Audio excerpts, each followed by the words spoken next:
तो दोस्तों जय माता ग्लास लिमिटेड ने अपने क्वार्टर फोर के नंबर को डिस्क्लोज कर दिया है। तो चलिए देखते हैं क्या है क्वार्टर फोर के नंबर्स के अंदर, क्योंकि शेयर के अंदर आज अपर सर्किट देखने को मिली है। नंबर्स आने से पहले या नंबर्स आने के बाद भी शेयर के अंदर अपर सर्किट देखने को मिली है। चलिए देख लेते हैं नंबर्स क्या है। तो डाटा बेसिकली लाख्स में दिया हुआ है, मैं आपको करोड़ में कन्वर्ट करके समझाऊंगा, लाख और करोड़ दोनों में कन्वर्ट करके समझाऊंगा जैसा पॉसिबल हो। तो देखिए पिछले क्वार्टर में क्या होता है, पिछले क्वार्टर में कंपनी का रेवेन्यू देखा जाए जो कंपनी ने ऑपरेशन के थ्रू जनरेट किए थे तो 4.8 लाख के आसपास था। पिछले साल की बात करें तो 10.89 लाख के आसपास, जबकि अभी देखें तो 4.87 लाख के आसपास है। तो कह सकते हैं कि ये क्वार्टर कंपनी का जो रेवेन्यू है ऑलमोस्ट फ्लैट है, लेकिन साल दर साल बात करें तो साल दर साल अप्रोक्सीमेटली आप बोल सकते हैं 52% के आसपास की गिरावट है कंपनी के रेवेन्यू के अंदर।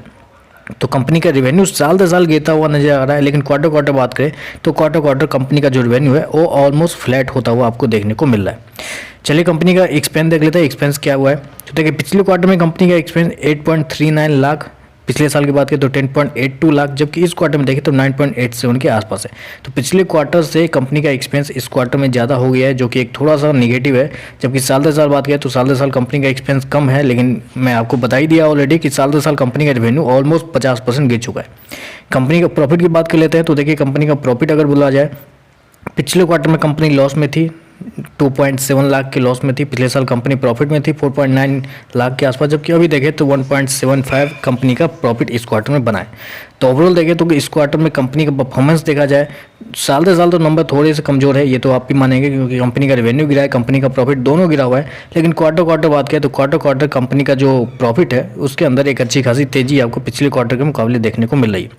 लेकिन एक यहाँ पर चीज़ मैं आपको हाईलाइट करना चाहूँगा कि देखिए नंबर्स तो दूर हो गई, नंबर्स जो था मैंने आपको बता दिया, लेकिन एक चीज़ हाईलाइट करना चाहूँगा कि देखिए कंपनी का जो मेन इनकम जो है ना वो नहीं आ रहा है। यहाँ पर अगर आप देखेंगे सेगमेंट यहाँ लिखा हुआ है अदर ऑपरेटिंग इनकम।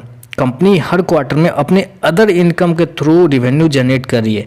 कंपनी जिस वजह से जानी जाती है उस चीज़ में कंपनी रेवेन्यू जनरेट कर ही नहीं रही, उस चीज़ में कंपनी का रेवेन्यू जीरो है। अदर इनकम के थ्रू कंपनी का रेवेन्यू जनरेट हो रहा है बस। तो मेरे हिसाब से ऐसे शेयरों से थोड़ा सा दूरी बना के रखिए, क्योंकि जो कंपनी जिस चीज़ के लिए जाना जाती है अगर वहीं से कंपनी अपना रेवेन्यू जनरेट नहीं करके किसी और इनकम के थ्रू जनरेट कर रही है तो मेरे हिसाब से इस कंपनी के लिए थोड़ा सा निगेटिव साइन है। बाकी आप देख लीजिए, आपके पास शेयर है तो आप क्या कर सकते हैं, लेकिन ओवरऑल देखें तो मेरे हिसाब से नंबर कुछ ना ही अच्छे हैं ना ही खराब है, साल दर साल कमजोर है, लेकिन क्वार्टर देखें तो फ्लैट है। तो बाकी आप देख लीजिए आप क्या कर सकते हैं। बस आज के लिए बस इतना ही। वीडियो पसंद आए तो लाइक कीजिएगा, साथ में साथ चैनल को सब्सक्राइब जरूर कीजिएगा। धन्यवाद।